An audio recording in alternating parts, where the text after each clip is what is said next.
Alhamdulillah wassalatu wassalamu ala Rasulillah wa ala alihi wa sahbihi wa mawalah wa la hawla wa la quwata illa billahi wa ba'd. Alhamdulillah, segala puja dan puji hanya milik Allah subhanahu wa ta'ala.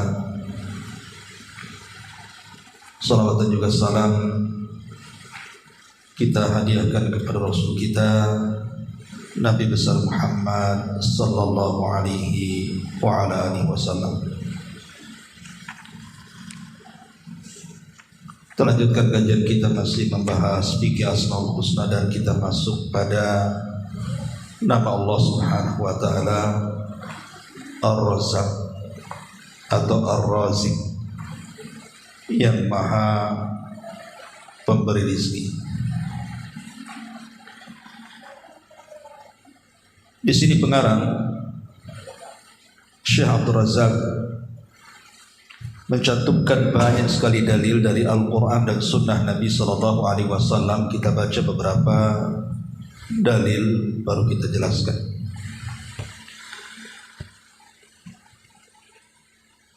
Pertama disebutkan dalam surah Az-Zariyat ayat 58, Innallaha huwa razzaqu dzul quwwatil matin. Sesungguhnya Allah dialah maha pemberi rizki yang mempunyai kekuatan lagi sangat kokoh. Kemudian dalam surah Al-Jumu'ah ayat 11, wallahu khairur raziqin, dan Allah sebaik-baik pemberi rizki. Kemudian dalam surah Al-Hajj ayat 58, wa innallaha lahuwa khairur raziqin, dan sungguh Allah adalah sebaik-baik pemberi rezeki. Dan dalam surah Al-Maidah ayat 114, warzuqna wa anta khairu ar-raziqin, berikanlah rezeki kepada kami dan engkaulah pemberi rezeki yang paling utama. Disebutkan juga dalam hadis Nabi sallallahu alaihi wasallam, Innallaha huwal khaliqul qabidul basitur razikul musa'ir, wa inni la arju an alqallaha wa la yatlubuni ahadun bimadlamatin zalamtuha iyyahu fi damin wa la mali. Sesungguhnya Allah subhanahu wa ta'ala adalah zat yang maha mencipta, yang maha menggenggam, yang maha membentangkan, dan yang maha memberi rezeki, dan yang maha menentukan harga. Dan aku berharap untuk bertemu dengan Allah dalam keadaan tidak ada seorang pun yang menuntutku karena kezaliman yang aku lakukan kepadanya dalam hal darah ataupun dalam hal harta. Taib.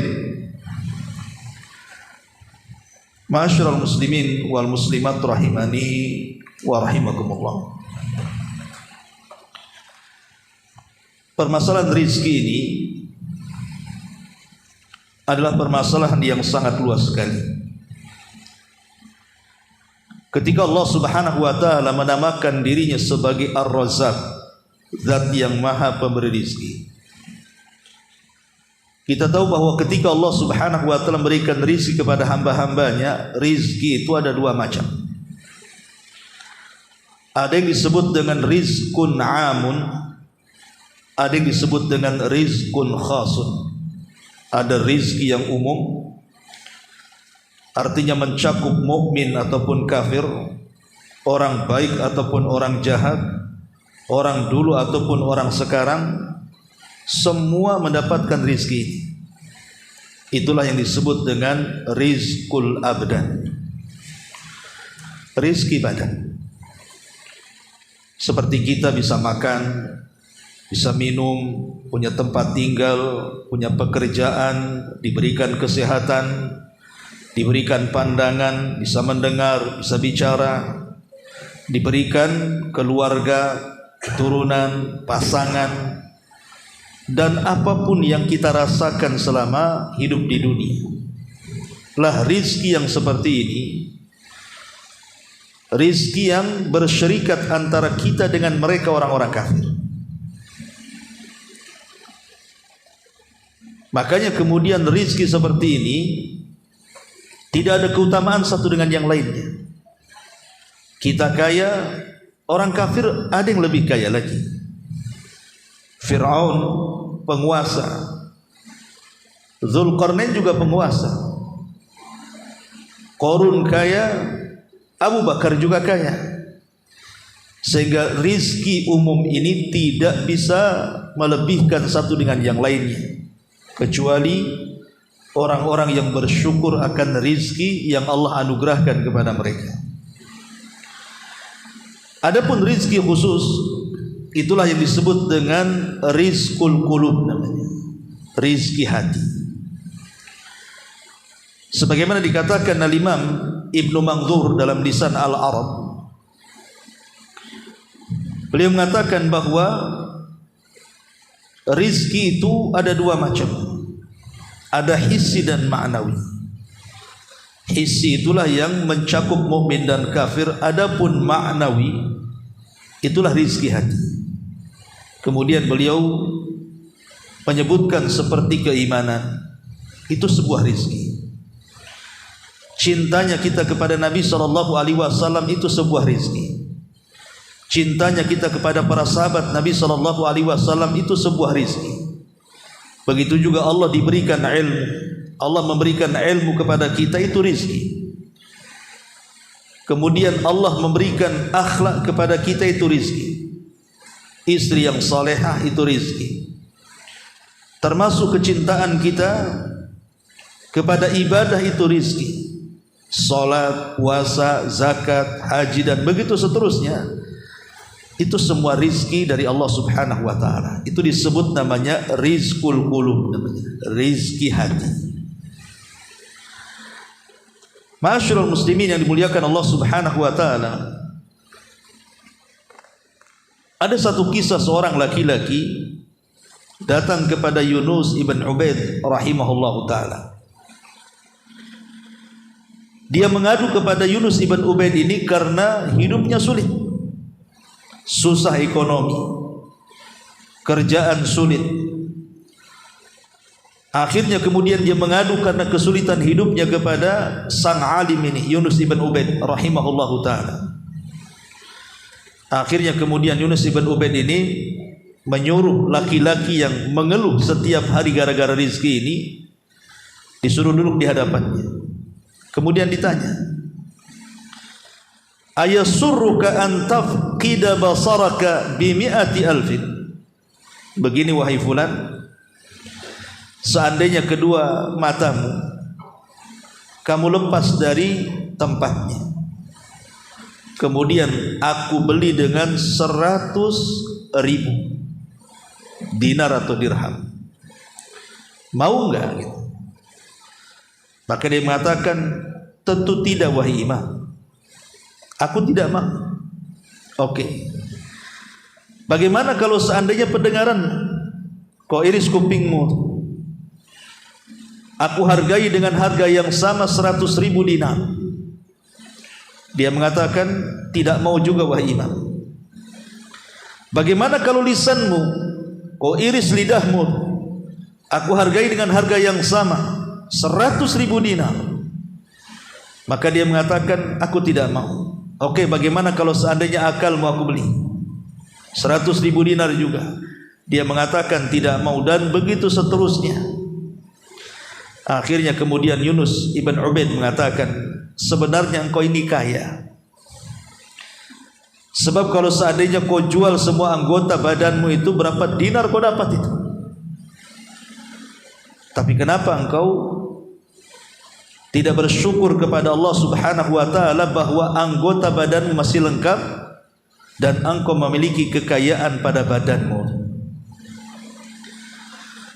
Dari sini ma'asyiral muslimin yang dimuliakan Allah Subhanahu wa ta'ala, bahwa bersyukur akan rizki itu penting.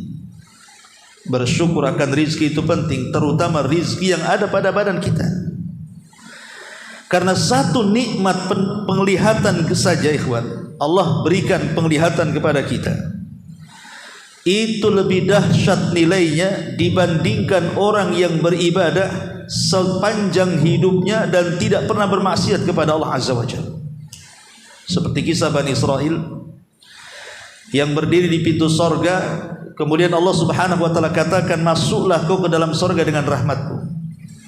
Dia mengatakan, tidak, aku ingin masuk sorga karena amalanku, karena aku selama di dunia tidak pernah berbuat dosa, aku hanya ibadah terus.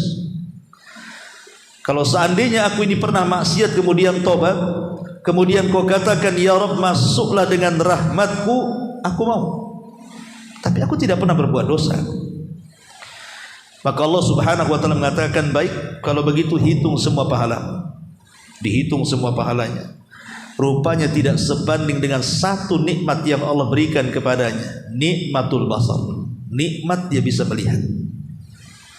Akhirnya dia mengatakan, ya Rabb kalau begitu masukkan aku dengan rahmat. Ma'asyiral muslimin yang dimuliakan Allah Subhanahu wa ta'ala, terkadang ada sebagian manusia karena tidak pandai bersyukur, akhirnya membanding-bandingkan dirinya dengan orang lain. Kenapa si fulan berhasil, kenapa saya tidak? Kenapa si fulan kaya, kenapa saya miskin? Kenapa si fulan sehat-sehat, kenapa saya sakit terus? Kenapa si fulan kalau usaha itu cepat merambatnya? Kenapa saya susah, cari pekerjaan pun susah? Pertanyaan pun muncul, kenapa Allah Subhanahu wa ta'ala tidak menyamakan rizki semua manusia? Kenapa enggak semua sama? Semua punya rumah, semua punya kendaraan, semua punya tanah, semua kaya. Kenapa mesti ada yang kaya, ada yang miskin, ada yang sedang, dan begitu seterusnya? Ada apa? Para ulama mengatakan, yang pertama, lau kana nas ala mustawin wahidin fi rizkihim wa imkanatihim lama qamatil hayat wala ta'attalat katsirun minal a'mal. Kalau seandainya semua kehidupan manusia sama, tidak ada orang miskin, semua kaya, maka tidak mungkin kehidupan dunia ini bisa tegak. Tidak akan ada orang hidup di dunia ini. Kenapa? Karena bagaimanapun orang kaya itu butuh kepada orang miskin, sebagaimana orang miskin juga berhajat kepada orang kaya, kan? Jadi nanti akan banyak amalan-amalan yang tidak mungkin jalan di masyarakat. Sekarang pamannya mobil antum rusak, kemudian antum ingin cari mobil entah ke rumah sakit, entah ke pasar, entah apa. Siapa yang akan antar antum? Tidak ada orang yang jadi supir taksi, semua orang kaya. Ya. Mau buka warung kelontong, siapa yang mau beli? Semua sudah punya harta juga, kan gitu. Akhirnya tidak akan jalan kehidupan ini kalau seandainya semua dipukul rata. Ma'asyiral muslimin yang dimuliakan Allah Subhanahu wa ta'ala, makanya Allah Subhanahu wa ta'ala memang membagi-bagi kehidupan manusia seadil-adilnya. Orang kaya diberikan keadilan dengan kekayaannya, orang miskin pun diberikan keadilan karena kemiskinannya. Karena ada orang yang mungkin kurang bersyukur kepada Allah, dia merasa bahwa Allah tidak adil. Kenapa? Saya kok miskin, dia kaya. Ingat bahwa Allah itu maha adil. Nikmat yang Allah Subhanahu wa ta'ala anugerahkan kepada manusia itu sudah Allah berikan seadil mungkin. Makanya sering saya contohkan kepada antum, terkadang ada orang kaya, dia sanggup membeli lauk pauk dengan uangnya, boleh jadi mungkin bukan puluhan, ratusan macam makanan di hadapannya, tapi dia tidak bisa memakannya. Boleh jadi nyentuh ini kolesterol, nyentuh itu asam urat gula naik, nyentuh ini darah tinggi, nyentuh ini gula, macam-macam. Tapi ada orang miskin yang tidak diberikan harta banyak, kalau seandainya itu makanan orang kaya dihidangkan kepada mereka, ludas, ikhwan. dijilat-jilat piring-piringnya. Dan tidak takut ini, tidak takut itu, dia hantam saja kan. Artinya bahwa yang satu diberikan kenikmatan lain, yang satu diberikan kenikmatan lain lagi. Ada orang kaya tidak bisa tidur kecuali minum pil baru dia bisa tidur. Tapi ada orang miskin, tidak usah pakai pil, kasih tikar sama bantal saja sudah langsung Allah. Artinya dari sini ikhwatu fiddin, Allah itu sudah memberikan nikmat seadil mungkin. Dan itulah rizki Allah subhanahu wa ta'ala, Allah sudah bagi masing-masing. Ini yang pertama. Yang kedua, al-ibtila wal ikhtibar. Kenapa kemudian Allah tidak samakan ada si kaya, ada si miskin? Karena Allah hendak memberikan ujian, memberikan ibtila wal ikhtibar. Allah sengaja menguji. Orang kaya diuji dengan kekayaannya, orang miskin juga diuji dengan kemiskinannya. Apakah orang kaya bisa bersyukur, ataukah orang miskin malah kufur? Diuji itu keimanannya masing-masing. Ketika Allah subhanahu wa ta'ala memberikan banyak kekayaan kepada orang kaya, Allah sedang uji kekayaan itu, bersyukur atau tidak? Atau justru dengan kekayaan itu dia semakin kufur dan melampaui batas, sebagaimana Allah katakan, kalla innal insana la yatgha an ra'ahu stagna. Terkadang manusia itu mudah melampaui batas ketika rizki Allah dibentangkan kepadanya, atau ketika Allah cabut kekayaan sehingga menjadi miskin. Kuat gak imannya? Sabar gak imannya? Karena banyak kemudian orang-orang miskin yang menjual agamanya. Dulu ada istilah gara-gara subuh ke supermi bisa murtad tuh. Makanya ini semua ujian dari Allah subhanahu wa ta'ala. Si kaya diuji, si miskin juga diuji. Jadi kenapa Allah tidak samakan rizki masing-masing? Karena Allah hendak memberikan ujian. Belum tentu kemiskinan itu menjadi rendah, dan belum tentu orang kaya itu menjadi mulia. Harun ar-Rasyid rahimahullahu ta'ala, seorang khalifah, dia meminta kepada Imam Malik ibn Anas rahimahullahu ta'ala, Imam Darul Hijrah, supaya datang dari Madinah ke Syam, ke ibu kota. Tapi Imam Malik kemudian mengirim surat, al-ilmu yu'ta walayat, al-ilmu ya'ti walayu'ta. Ilmu didatangi, al-ilmu yu'ta, ilmu itu didatangi, walayati, bukan dia datang kepada dia. Jadi kalau ingin cari ilmu, kau yang datang, bukan aku yang suruh ke sana, kata Imam Malik. Akhirnya kemudian Harun ar-Rasyid pun ketika musim haji, dia dan anak-anaknya datang ke Madinah, hendak berjumpa dengan Imam Malik ibn Anas rahimahullahu ta'ala. Jadi ketika kemudian Imam Malik ini sedang memberikan kajian di Masjid Nabawi, namanya dia penguasa, seorang presiden, seorang raja, ya tentu akan dikawal dengan ajudan-ajudannya, dan dia pun akan disediakan tempat yang layak karena dia seorang penguasa. Maka disediakanlah kursi, yang lain duduk di bawah, dia duduk di atas kursi. Tiba-tiba Imam Malik rahimahullahu ta'ala membacakan satu hadis. Qala haddatsana fulan, qala haddatsana fulan, qala Rasulullah sallallahu alaihi wasallam, man tawadha'a lillahi rafa'ahu Allah, wa man takabbara wada'ahu Allah. Kata Imam Malik, siapa yang rendah diri karena Allah, Allah angkat derajatnya. Siapa yang sombong, maka Allah akan turunkan derajatnya. Langsung dia turun dari kursi. Paham maksudnya apa? Langsung duduk sama orang-orang. Itulah kecerdasan Imam Malik menyinggung penguasa. Dia paham ucapan Imam Malik rahimahullahu ta'ala, langsung kursinya dihindarkan, kemudian dia duduk bersama manusia. Harun ar-Rasyid. Dari sini kita tahu mana yang lebih mulia, pemilik harta, pemilik kekuasaan, atau pemilik ilmu? Pemilik ilmu. Jadi kekayaan itu bukan menunjukkan kemuliaan, kemiskinan juga bukan menunjukkan kehinaan. Karena mulia dan hina itu bukan karena kekayaan, bukan karena rizki berupa badan, Ma'asyiral muslimin yang dimuliakan Allah Subhanahu wa taala, ini yang kedua. Yang ketiga, annallaha yu'ti wa yamna bima yasluhu ibadah. Allah Subhanahu wa taala kenapa kemudian membagi-bagi rezeki itu tidak sama? Ada yang kaya, ada yang miskin.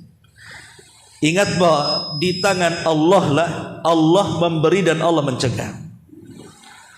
Kenapa Allah Subhanahu wa taala memberi kepada hambanya si Anu dan mencegah kepada si Anu? Kenapa Allah Subhanahu wa taala membuat si Anu kaya, si Anu pula tak kaya-kaya? Ingat, Allah Subhanahu wa taala ketika menahan dan memberi itu sesuai dengan kemaslahatannya. Allah tahu maslahat hambanya. Ada hamba itu kalau dikayakan bisa kufur, bisa melampaui batas. Sebagaimana ada orang kaya kalau dimiskinkan itu bisa lebih bejat lagi.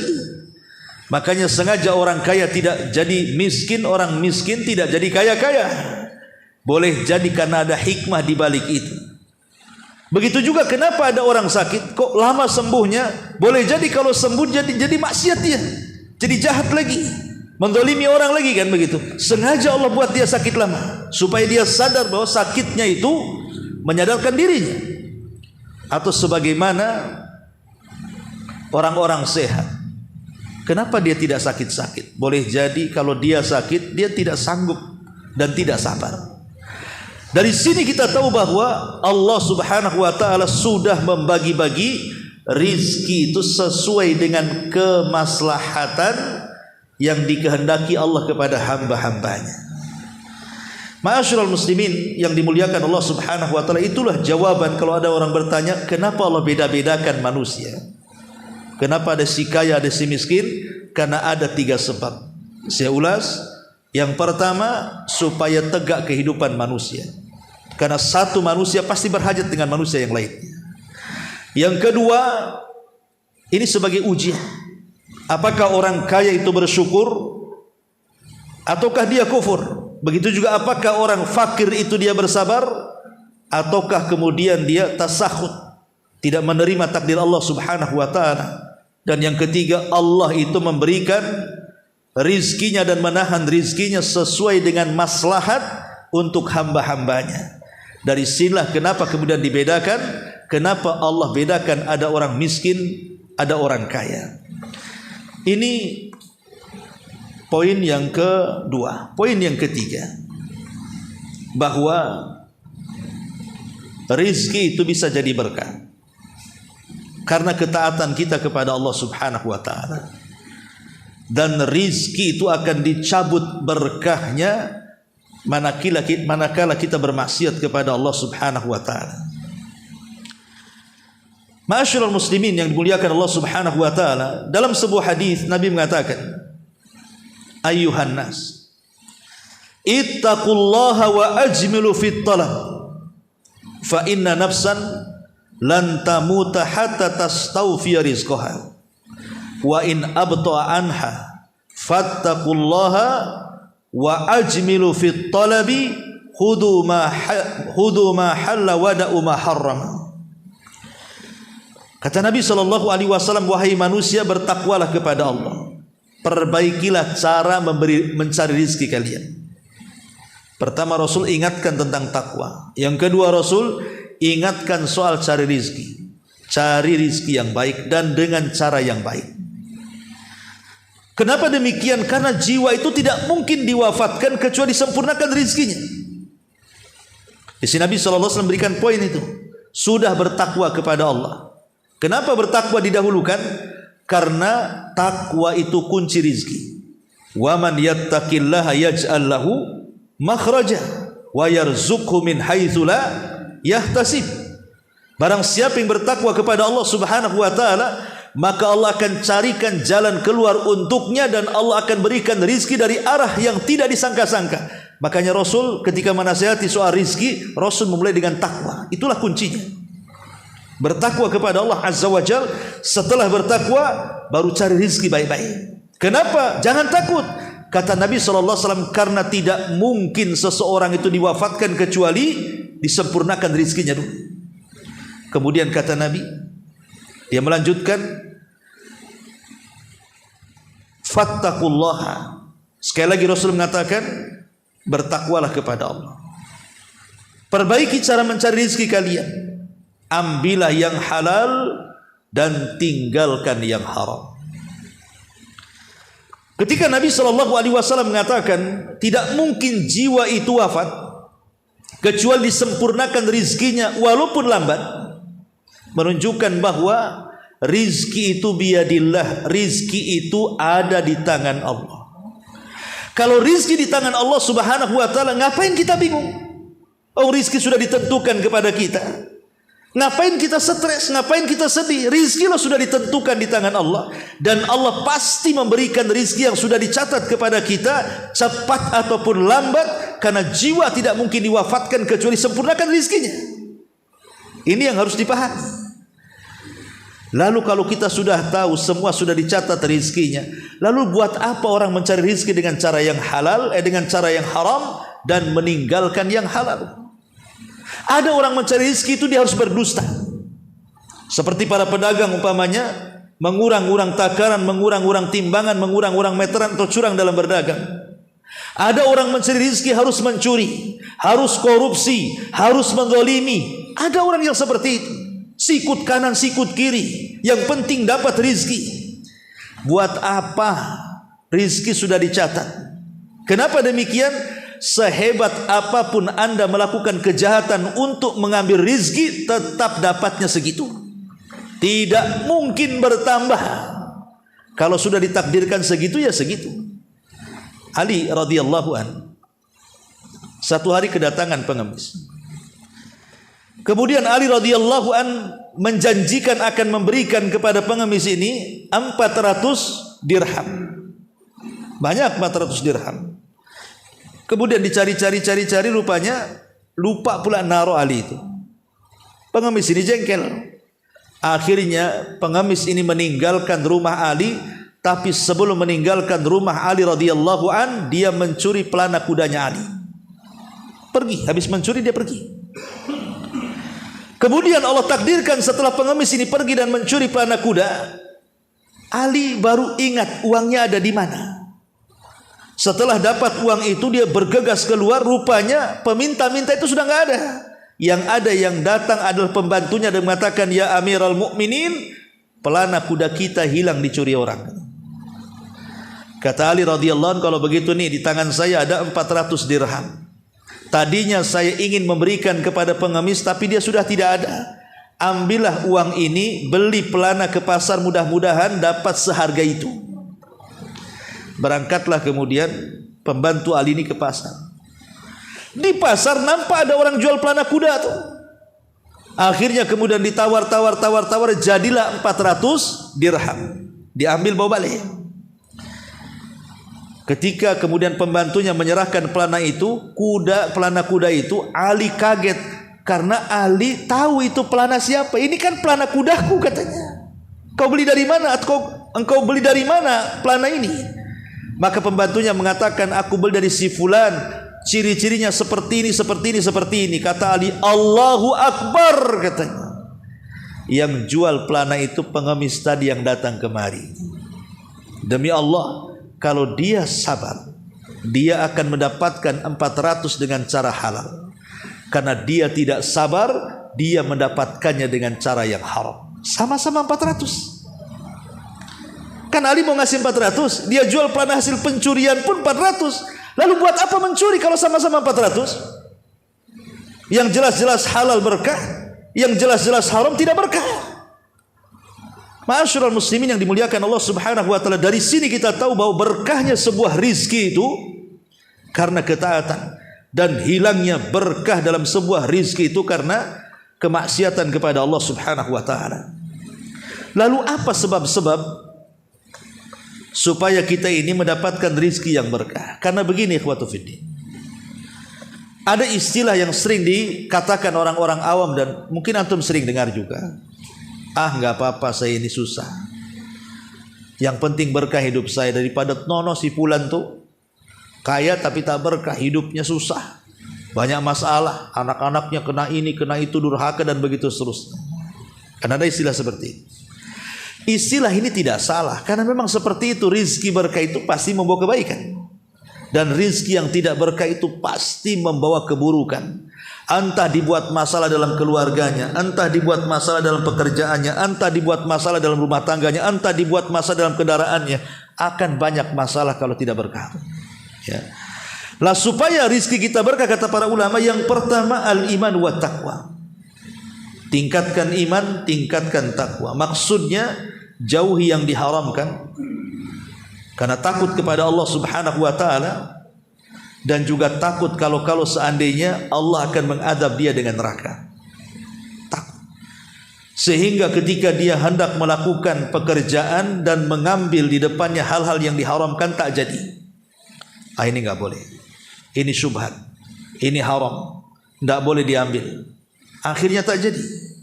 Ya. Itulah dorongan takwa yang menjadikan dia tidak sembarang mencari rezeki. Karena Nabi SAW pernah mengatakan, ya'ti 'alan nas zamanun la yubalil mar'u bima akhadal mal amin halalin am al haram. Kata Nabi SAW, nanti akan sampai zamannya, kata Rasul, orang-orang itu sudah tidak peduli cara mengambil harta, apakah dengan cara halal ataukah dengan cara haram. Dan ini sudah terjadi hari ini kan. Sudah terjadi. Kadang-kadang jangan cerita korupsi besar-besaran ya kan, yang ada di pusat pemerintahan itu. Kadang kita yang di bawah-bawah saja, buat KTP nyogok juga, buat paspor nyogok juga, semua STNK apa semua. Ya.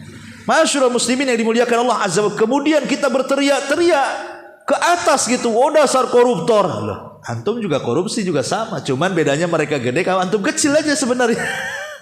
Bagaimana mungkin akan merubah sebuah kaum kalau kita tidak merubah budaya yang buruk itu? Innallaha la yughayyiru ma biqaumin hatta yughayyiru ma bi anfusihim. Allah tidak mungkin merubah sebuah kaum sampai kaum itu yang merubah dirinya sendiri. Jadi iman dan takwa itu kunci utama mendapatkan rizki dan keberkahannya. Yang kedua, al-istiqamah.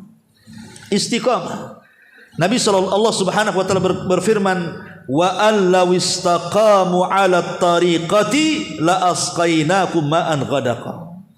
Seandainya mereka mau istiqamah di atas jalan yang hak, tentu kami akan berikan kepada mereka air yang dengan air itu akan tercukupi kehidupan mereka. Kemudian yang ketiga, al-istighfar wa taubah. Istighfar dan juga perbanyak taubat kepada Allah Azza wa Jalla. Dan ingat, ada sebuah hadis Nabi SAW mengatakan, man lazimal istighfar ja'alallahu lahu min kulli dhikin makhraja wa min kulli hammin faraja wa razaqahu Allahu min haitsu la yahtasib. Barang siapa yang melazimkan istighfar, Allah akan jadikan setiap kesulitannya jalan keluar, setiap kebingungannya kebahagiaan, dan dia akan diberikan rizki dari arah yang tidak disangka-sangka.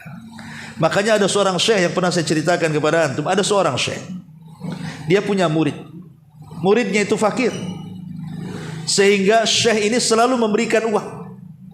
Nah, enak kan kalau punya guru kayak gitu. Udah dapat ilmu, dapat uang lagi kan. Sayang Abu Mero gak kayak gitu. Jadi akhirnya kemudian entah beberapa tahun belajar sama syekh ini, karena kefakirannya, rupanya dia harus keluar dari mulazamah dengan syekh ini karena harus membantu keluarganya. Akhirnya dia izin kepada syekh untuk cari pekerjaan dan tidak bisa lagi duduk bermulazamah bersama dia. Dia pergi entah berapa tahun, 5 atau mungkin 10 tahun dia hilang. Tiba-tiba kemudian datang menghadap syekh dengan mobil yang sangat bagus sekali. Kemudian syekh mengatakan, kamu rental di mana katanya? Disangkanya mobil rental. Ya. Dia mengatakan tidak, syekh ini milik. Dan ini baru satu, di sana ada lagi katanya. Alhamdulillah saya sudah punya rumah yang bagus. Saya pun sudah bisa bersedekah dengan orang-orang fakir dan miskin. Semua keluarga saya tercukupi dan begitu seterusnya. Jadi Syekh ini penasaran bagaimana orang sepertimu yang tidak punya skill pendidikan tinggi bisa menjadi orang kaya. Sini kamu ceritakan kepada aku perjalanan hidupmu, katanya. Kemudian dia mengatakan, demi Allah wa Syekh, ketika aku lagi sulit dan susah mencari pekerjaan, setiap malam aku membaca istighfar 10.000, katanya. 10.000 kali. Antum kalau astagfirullah, enggak sariawan itu kan ya. 10.000 kali dia baca setiap malam. Saya tidak tidur, saya istighfar terus. Mau siang mau malam, mau siang mau malam. Sekarang kama tara ya Syekh, sebagaimana engkau lihat, aku sudah kaya gara-gara istighfar. Ma'asyiral muslimin, walaupun tidak ada cerita seperti ini, kita yakin bahwa ketika Nabi SAW mengatakan man lazimal istighfar, barang siapa yang melazimkan istighfar, ja'alallahu min kulli dhikin makhraja wa min kulli hamin faraja wa razaqahullahu min haitsu la yahtasib. Pasti Allah akan berikan rizki dari arah yang tidak disangka-sangka. Cukup perkataan Rasul itu bagi kita yakin selesai, walaupun tanpa ada contoh. Ya. Ma'asyiral muslimin yang dimuliakan Allah Subhanahu wa taala. Kemudian yang keempat, at-tabkir fi talabi ar-rizki. Berpagi-pagi lihat orang-orang kafir itu terkadang jam 3 dah bangun dia. Jam 3 bangun. Mereka sudah mempersiapkan segalanya, barang-barang yang akan dijual, barang-barang yang akan dipersiapkan untuk dijual belikan. Tetapi lihat, walaupun mereka kafir tidak sholat subuh, tapi Allah berikan rezeki kepada mereka kan. Harusnya yang seperti itu kita orang Islam, ya, karena kita yakin bahwa waktu yang sangat berkah itu pagi hari. Sebagaimana sabda Nabi SAW, Allahumma barik li ummati fi bukuriha, ya Allah berkahi umatku di waktu pagi. Makanya kenapa kemudian sebenarnya tidur setelah subuh tidak ada hukumnya. Walaupun ada sebagian ulama mengatakan makruh, tapi tidak ada dalilnya. Tetapi kata Imam Ibnul Qayyim rahimahullahu taala, orang yang membiasakan tidur setelah subuh itu luput kebaikan besar, di mana berkahnya akan dicabut dari dirinya, keluarganya, usahanya dan kehidupannya. Jadi kalau ingin dapat rezeki, pagi-pagi disitulah waktunya kita ini bergerak, berdoa, meminta kepada Allah Subhanahu wa taala semoga rizki kita dilancarkan dan yang penting halal dan berkah. Kemudian yang nomor 5, ijtinabul ma'asi. Jauhi maksiat kepada Allah Azza wa Jalla. Karena Nabi SAW mengatakan innar rajul la yahrumu ar-rizqu atau la yuhramur rizqu bidzambi yusibu. Seseorang itu terkadang diharamkan rizki padanya karena dosa yang menimpanya. Ya, zahirnya dia kaya, tapi kekayaannya tidak ada keberkahan sama sekali. Mungkin dia bekerja di tempat-tempat riba, nampak rumahnya bagus, kendaraannya bagus, gajinya bagus, bajunya bagus, semuanya serba bagus lah. Tapi karena hasilnya dari riba, gak akan berkah hidupnya, gak akan berkah. Lihatlah orang-orang seperti itu. Antum kan hanya lihat dohirnya saja, punya mobil, punya rumah, punya ini. Wallahi mereka tidak pernah bahagia dengan kehidupan mereka. Tidak, karena tidak ada keberkahan. Macam mana rumah yang tidak ada berkah, ada kebahagiaan di situ? Rumah yang bahagia itu kalau penuh dengan berkah. Walaupun mungkin gaji kita tidak sebesar mereka, tapi ketika gaji kecil ini penuh dengan berkah, maka disitulah letak kebahagiaannya. Dia pun bisa menyekolahkan anaknya, dan anaknya jadi, maksudnya bukan jadi memiliki titel, tidak, boleh jadi anaknya semua baik-baik, soleh dan soleha, nurut sama orang tuanya, tidak membuat masalah, tidak pernah melawan, tidak pernah durhaka, dan begitu seterusnya. Sementara mereka, anaknya kena narkoba, anaknya trek-trekan di jalan, masuklah keluar masuk penjara, macam-macam kita lihat itu. Durhaka kepada orang tuanya. Lah ini berkahnya di mana kalau punya keluarga seperti ini? Ya. Ma'asyiral muslimin yang dimuliakan Allah Azza wa Jalla. Maka yang kelima, jauhi maksiat. Kemudian yang keenam, ini yang penting, sidqut tawakkul ala Allah. Banyak-banyak bertawakal kepada Allah. Karena hadis Nabi SAW mengatakan, lau annakum tatawakkaluna ala Allah haqqa tawakkuli, la ruziktum kama yarzuqut tayr yaghdu himasan wa taruhu bitanan, kata Rasul. Kalau kalian betul-betul bertawakal kepada Allah dengan sebenar-benar tawakal, betul-betul tawakal menyandarkan hati kepada Allah, maka kalian akan diberikan rizki seperti burung keluar sangkarnya lapar, meninggalkan anak-anaknya, tapi pulang sudah kenyang dan bisa memberikan anak-anak mereka. Kalau burung tidak punya akal, hanya mengandalkan insting, tapi Allah sudah arahkan lo rizkimu di sana, dia pun terbang ke sana, kemudian pulang sudah mendapatkan rizkinya. Lo kita punya akal, kita punya akal kita banyak. Ikhwatu fillah muliakan Allah Azza wa Jalla. Tidak bisa dengan cara ini, dengan cara itu. Tidak bisa jualan ini, jualan itu. Tidak bisa bekerja ini, bekerja itu. Banyak akal manusia itu. Cuman karena kurang tawakal, akhirnya was-was, setan pula datang. Jadilah dia pemalas, berakhir kemudian banyak melakukan maksiat dengan cara culas mencari rizkinya. Maka sidqut tawakkul. Jadi tawakal yang kuat kepada Allah Subhanahu wa taala. Maksudnya apa tawakal? Begini, ikhwan. Kita harus yakin Allah itu sudah membagi rizkinya sesuai dengan kehendaknya. Jadi Allah itu sudah membagi rizkinya sesuai dengan kehendaknya. Dan kita harus yakin. Kita harus yakin bahwa Allah Subhanahu wa taala tidak mungkin mengingkari janjinya. Dan ketika Allah menciptakan pena, di situ Allah sudah mengatakan, dan dicatatnya rizki semua makhluk-makhluknya termasuk kita. Ditambah-tambah ketika kita berada di rahim ibu kita, datang malaikat, dicatat juga rizkinya di situ. Kemudian pertanyaan pun muncul, bayi yang masih janin dalam perut ibu kita. Antum ketika di perut ibu antum itu masih janin, belum pun keluar dari perut ibu. Kok kita bisa hidup di situ? Siapa yang ngasih makan? Padahal orang-orang yang di luar dia tidak bisa masuk menolongnya, memberikan minum, makanan, tidak bisa. Macam mana caranya? Orang-orang luar itu. Apa kemudian ada resletingnya nih? Orang hamil tuh dan dikasih, ditutup lagi. Mana ada? Tidak ada orang luar yang bisa menembusnya kan? Ngasih rizki, ngasih makan, ngasih minum, ngasih apa kan? Tapi kenapa dia bisa hidup? 9 bulan lamanya. Allah yang kasih hidup, Allah yang kasih rizki. Kemudian setelah dia keluar, dia belum ada tenaga, instingnya tahu bahwa rizkinya ada di tete ibunya. Dia bisa selama 2 tahun. Kemudian jadilah kita-kita ini.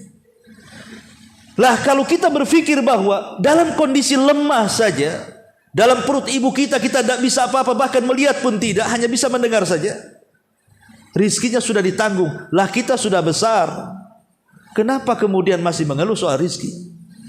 Takut akan rizki. Kalau kita yakin itu semua, timbul tawakal kita, ya kawan. Bahwa tidak mungkin Allah Subhanahu wa taala membiarkan kita, karena rizki itu kan ada 2 macam juga. Ada rizki yang datang sendiri, ada rizki yang dicari. Ada rizki yang datang sendiri, ada rizki yang dicari. Sehingga ada 2 orang bersahabat, bersaudara, kakak beradik. Sebutkan oleh Syekh Al-Khamis, hafizahullahu ta'ala, Utsman Khamis itu. Dia menceritakan tentang kisah 2 orang bersaudara. Ya. Yang satu pemalas, yang satu rajin bekerja. Yang pemalas ini dikasih makan sama saudaranya yang rajin kerja, itu kakaknya. Akhirnya lambat laun kakaknya ini melihat adanya pemalas, marahlah. Kemudian dikatakan, kok kalau tidak kerja kok nggak makan, kata. Kemudian dia mengatakan, kata siapa? Rizki kan di tangan Allah, kata. Kata kakaknya, mana ada, katanya. Kalau kau tak kerja kau tak makan, katanya. Akhirnya kemudian sambil maki-maki, kakaknya pergi. Udahlah, aku mau cari kerja. Kau cari kerja sana sendiri, cari makan sendiri, katanya. Kakaknya ini berjalan, di tengah jalan, kemudian dia melewati sebuah pohon yang banyak buahnya. Jatuhlah buah-buahan itu. Ada 2 buah jatuh, kemudian diambil. Kita tidak cerita hukum luqatah ya. Hukum luqatah itu hukum menemukan buah di jalan, mau diambil atau tidak. Itu cerita fikih. Saya nggak akan cerita di situnya. Tapi kemudian diambillah dua buah itu. Terpikir adiknya, ya, sen juga dia katanya. Balik lagi dia. Kemudian sampai di rumah dilemparlah mangga. Ah, ini untukmu katanya. Apa kata adanya? Sudah ku bilang, rizki itu tak perlu dicari katanya. Aku udah dapat mangga katanya. Kata subhanallah. Artinya ikhwatu fiddin muliakan Allah azza wa jalla, ada rizki itu yang tanpa dicari datang sendiri. Buktinya kemarin waktu terjadi wabah corona tuh. Orang semua di WA, di grup, di apa cerita ngeluh macam-macam rizki. 2 tahun keluar rumah gemuk-gemuk semuanya. Kenapa satu sisi ngeluh soal pekerjaan, sisi lain kok badannya gemuk-gemuk? Artinya ada rizki itu yang perlu dicari, datang sendiri rizki itu. Ya. Tapi ada juga rizki harus dicari. Ya, seperti kakaknya ini nyari kan begitu, yang satunya tak nyari kan begitu ya. Ma'asyiral muslimin yang dimuliakan Allah Subhanahu wa taala, intinya bahwa kalau kita jujur dalam tawakal itu, maka Allah akan berikan rizki dari arah yang tidak disangka-sangka. Kemudian yang nomor 7, kalau kita punya rizki berangkat haji dan umrah. Karena Nabi SAW mengatakan, tabi'u bainal haji wal umrati fa innahuma yanfiyanil faqra. Kerjakan haji dan umrah karena keduanya bisa menghilangkan kefakiran. Kadang ada orang kaya pengen haji mikir, aduh, kalau haji biaya sekian, kalau saya buka cabang buat usaha sekian, nggak jadilah nanti hajinya, buka cabang dulu. Dia berpikir bahwa kalau kita haji modalnya habis, tidak bisa buka cabang dia. Nabi yang mengatakan nanti diganti, karena haji dan umrah itu bisa menghilangkan kefakiran. Kemudian yang nomor 8, al-infaq fi sabilillah. Jelas infak, jelas. Kalau infak itu yakin. Sudah banyak kisah-kisah, bukan dari para ulama, kisah-kisah orang awam pun banyak kok. Ya, saya ini sering mendengar, alhamdulillah Ustaz, mungkin karena saya banyak infak, badan saya sehat. Ya, itu si Anu juga tuh mungkin gara-gara infak itu, masya Allah katanya, rizkinya lancar. Itu saya sering mendengar kalimat-kalimat seperti itu. Ya, karena Nabi SAW yang mengatakan bahwa harta yang disedekahkan itu tidak mungkin berkurang. Ya. Kemudian yang nomor 9, silaturahim. Man ahabba an yubsata lahu fi rizki wa yunsa'alahu fi atharihi falyasir rahimahu. Barang siapa yang ingin dibentangkan rizkinya, dipanjangkan usianya, perbanyak silaturahim. Kemudian yang nomor 10, ikramud du'afa wal ihsan ilaihi. Muliakan orang-orang lemah, berbuat baik kepada kalian, berbuat baik kepada mereka. Karena Rasul yang mengatakan, hal tungsaruna wa turzakuna illa bidu'aifikum. Ingat, kalian ditolong dan kalian diberikan rezeki itu karena ada orang-orang lemah di antara kalian. Kalau seandainya Allah takdirkan antum kaya, ya, kemudian di depan rumah antum itu mungkin ada ruli, orang-orang miskin yang kerjaannya serabutan, kadang ada kerja, kadang enggak gitu kan. Antum harus bersyukur ada mereka. Ya, kesempatan antum mempertahankan rizki kekayaan antum dengan cara apa? Bantu mereka. Sebab karena mereka lah kita kaya. Karena hadisnya mengatakan seperti itu. Hal tungsaruna wa turzakuna illa bidu'aifikum. Tidakkah kalian ditolong dan diberikan rezeki karena orang lemah di antara kalian? Antum kaya, ada pembantu miskin, sayangi pembantu itu. Boleh jadi dengan adanya pembantu miskin, selain kita kasih gaji, kita kasih sedekah, kekayaan kita nambah. Itu maksudnya. Ya, ini enggak malah diusir, ya, malah kemudian dijauhi dan begitu seterusnya. Ini alamat kefakiran dia. Kemudian yang nomor 11, ad-doa. Bismillahirrazzaq. Inilah pembahasan kita. Berdoa dengan memperbanyak menyebut kalimat ar-razzaq.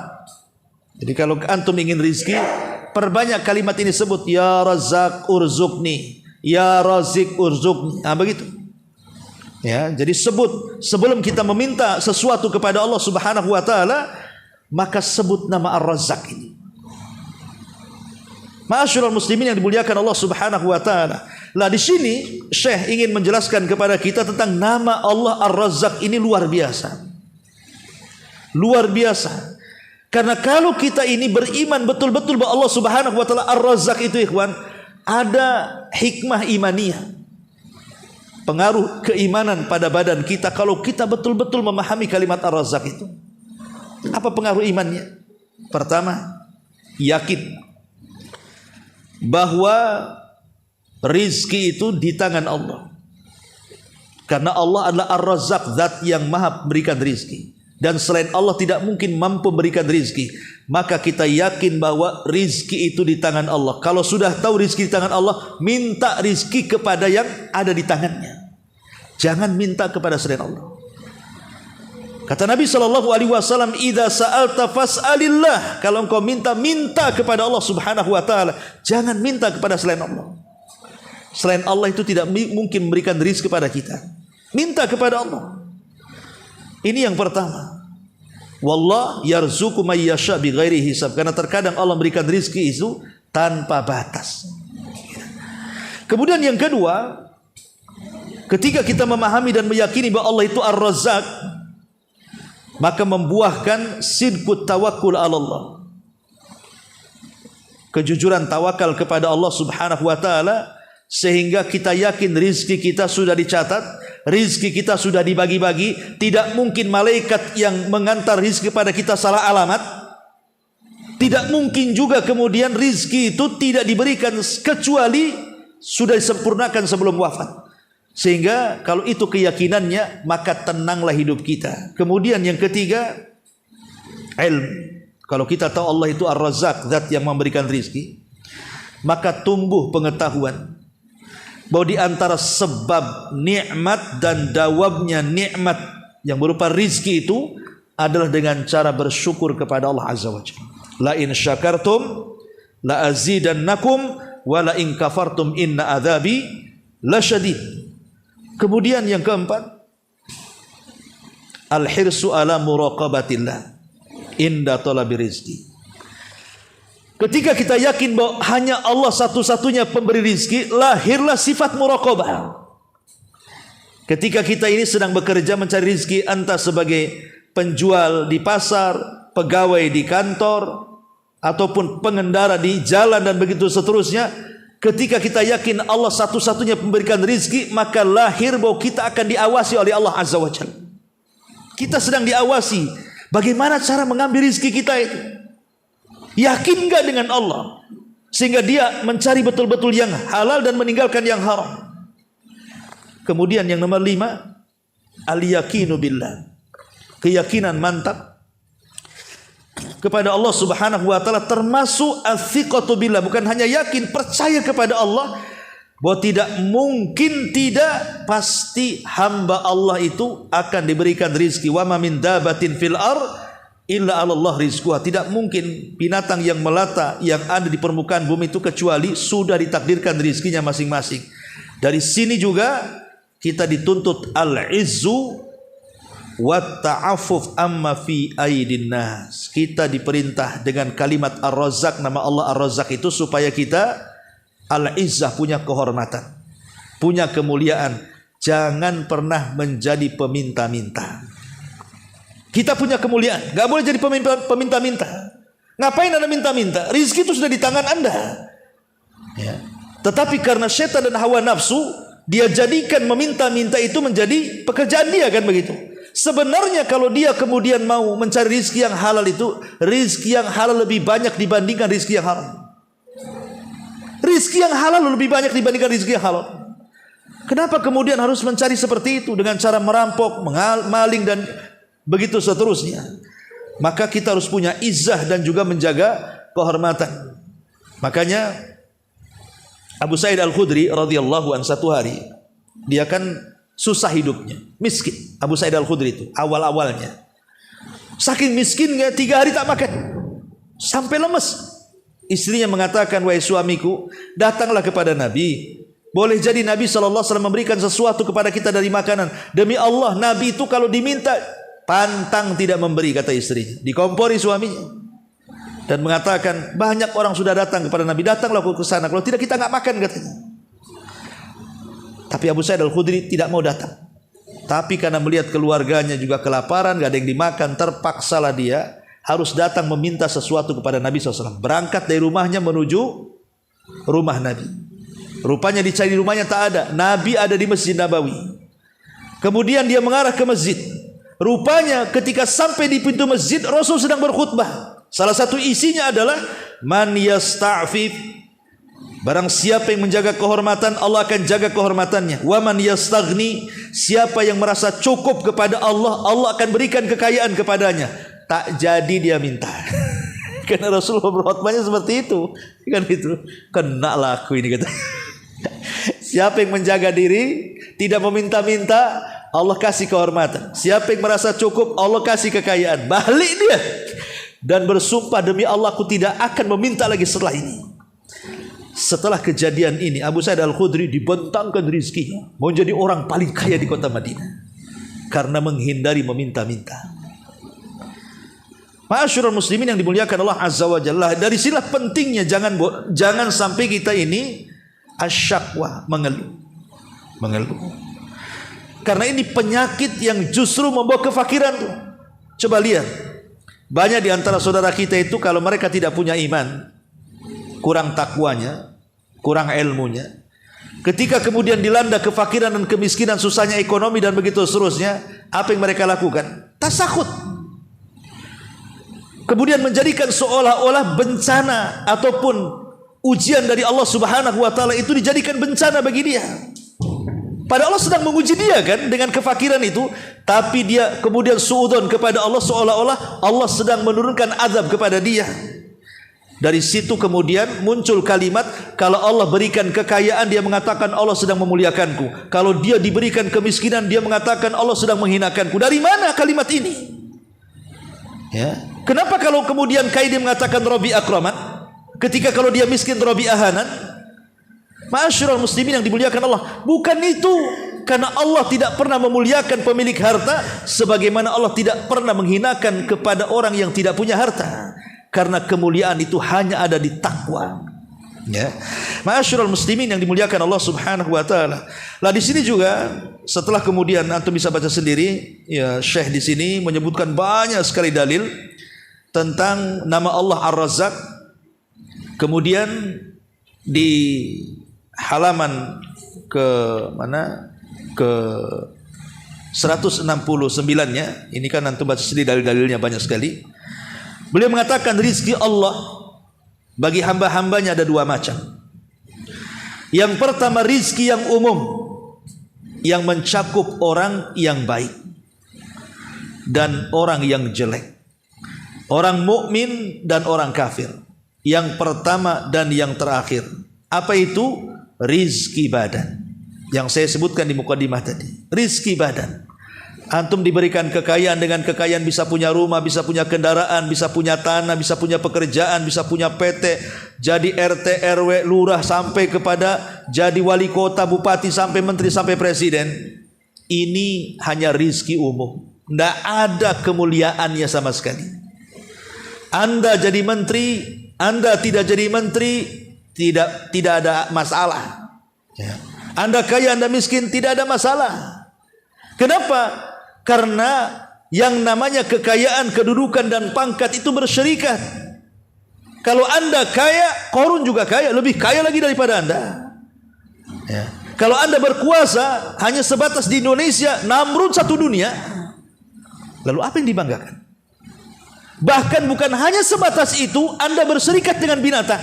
Anda makan, binatang pun juga makan. Anda minum, binatang pun juga minum. Anda punya rumah, binatang pun punya rumah. Apa bedanya Anda dengan binatang? Enggak ada kemuliaan dalam masalah ini. Ya, masalah nikmat badan, rizki badan itu tidak ada kemuliaan sama sekali. Kecuali kalau seandainya kekayaan itu antum gunakan fi sabilillah. Kata Nabi, malun saleh li rajulin saleh. Harta yang baik dan bernilai itu kalau dipegang orang baik. Harta menjadi baik kalau yang megang orang baik. Tapi harta menjadi jahat kalau yang memegang orang jahat. Ya. Ma'asyiral muslimin yang dimuliakan Allah Azza wa Jalla. Dari sini pengarang membawakan dalil wa ma min dabatin fil ardi illa 'ala Allah rizquha. Dan tidak ada satu binatang yang melata di bumi ini melainkan Allah lah yang telah memberikan rizki kepadanya. Terkadang ikhwan, keimanan kepada kalimat Ar-Razzaq, Allah itu zat pemberi rizki, yang dimiliki binatang, terkadang mereka lebih paham dibandingkan kita. Ya, terkadang binatang lebih paham tentang ayat ini dan nama Allah Ar-Razzaq dibandingkan kita manusia. Sering saya contohkan kepada antum kan. Antum tahu cicak tuh? Cicak itu kalau bertelur paling sedikit 8 butir. Menurut ahli cicak. Saya bukan ahli cicak, antum baca jadi Google tuh. Paling sedikit berapa? 8 telurnya. Enggak pernah cicak itu ngeluh. Ya segitu saja kalau bertelur, 8. Ya. Coba lihat makanan cicak apa. Dia enggak kayak antum, dia enggak suka jengkol, suka petai, enggak suka. Dia nyamuk, itulah makanan dia. Dan nyamuk itu bukan makanan yang nemplek kayak buah-buahan kita petik, tidak, terbang dia. Sehingga susah payahlah cicak tuh harus mencari makanannya kan. Sudah susah mencari makanannya karena harus kejar-kejaran dengan nyamuk. Kadang-kadang berpura-pura dia nempel di dinding, kemudian nyamuknya datang, kemudian baru dicaplok. Lebih parah daripada itu, nyamuk pula krisis karena antum beli baygon, beli hit, beli apa namanya kan. Antum semprot pula lah itu nyamuk tuh. Apa enggak makin krisis makanan cicak tuh? Belum lagi raket nyamuknya cetak-cetok. Ya kan? Belum lagi antum got-got dibersihkan itu, enggak boleh bertelur nyamuk di sini. Apa enggak makin krisis moneter tuh? Ya, cicak-cicak tuh. Tapi kan enggak ada sejarahnya. Cicak kemudian karena mungkin makanannya berkurang, sudahlah dikurangi aja telurnya katanya. Enggak usahlah telurnya 8 dikurangi jadi 2 katanya. Enggak ada cicak yang seperti itu. Tetap aja 8 walaupun kurang makanannya. Kenapa kemudian si cicak ini bisa tawakal kuat dengan Allah Azza wa Jalla? Tapi banyak manusia yang terpikir apa? Kalau aku ini anakku banyak, siapa yang kasih makan? Siapa yang kasih pendidikan? Anda usah banyak-banyak lah, main KB aja kita. Ya Allah ya Rabb, Allah katakan nahnu narzuqukum wa iyyahum. Kami yang kasih rezeki engkau dan mereka. Bahkan yang lebih parah lagi, ada orang tua membunuh anaknya karena takut kemiskinan. Dari sini Allah katakan wala taqtulu auladakum khasyata imlakin. Jangan membunuh anak kalian karena takut kefakiran. Karena orang ini tidak yakin dengan ekonomi. Allah sudah kasih rezekinya kok malah dibunuh pula anaknya. Kuda nulis surat karena susah cari makan. Akhirnya dia bunuh diri, anaknya pula dibunuh sama dia. Nauzubillah ya. Ma'asyiral muslimin yang dimuliakan Allah Azza wa Jalla. Kemudian yang kedua, kata beliau pada halaman 170-nya, ada namanya rizki khusus. Apa rizki khusus itu? Rizki hati. Dan siramannya berupa iman, ilmu, halal yang dapat memperbaiki seseorang hamba. Dan ini khusus bagi orang-orang yang beriman sesuai dengan tingkatan mereka, sesuai dengan ketentuan hikmah dan rahmatnya. Dan Allah menyempurnakan kemuliaannya bagi mereka dan menganugerahkan kepada mereka surga yang penuh dengan kenikmatan pada hari kiamat. Ikhwatu fiddin, muliakan Allah Subhanahu wa taala. Hakikat rizki itu seutama-utama rizki hati. Kalau rizki badan kan tidak ada keutamaan. Kalau rizki hati jelas ada keutamaan. Ya. Rizki hati itu yang paling utama, kata para ulama, adalah kita bisa melakukan amal saleh. Ketika antum diizinkan datang ke pengajian bisa duduk, ini rizki yang paling besar. Betapa banyak orang yang punya waktu, sehat badannya, tidak bisa hadir di majelis taklim. Ketika antum bisa sholat berjamaah, banyak orang yang tidak bisa datang ke masjid, antum pula bisa datang. Ya.